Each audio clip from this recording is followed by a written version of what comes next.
আর কিছু পাচ্ছি না। দুঃখবতী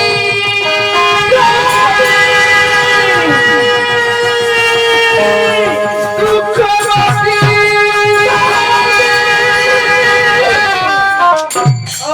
দুঃখবতী, আমি ফিরেছি দুঃখবতী।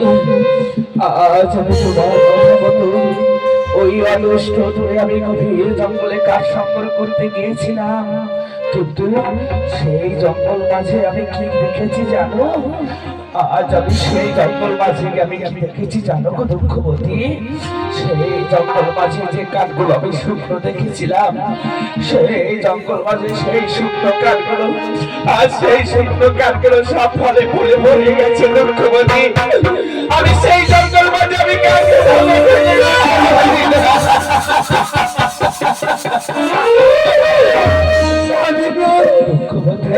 গরিবদের কোথাও ঠাঁই নেই স্বামী।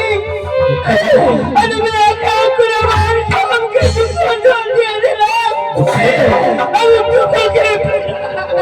আজ আমি সত্য, আজ সত্যই আমি কাঠ পাইনি, কিন্তু আজ জঙ্গল মাঝে এক কর্নারে একটি শুকনো গাছ ছিল, সেখান থেকে আমি কিছু গাছ সংগ্রহ করেছি, কিন্তু আমি কোথাও গিয়ে আমি বিক্রয় করতে পারি নাই দুঃখবতী।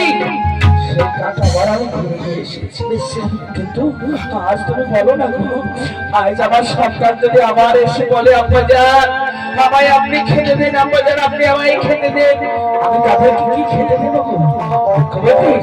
স্বামী তোমার আঁকে পানি গেল, তুমি কাঁদো কেন?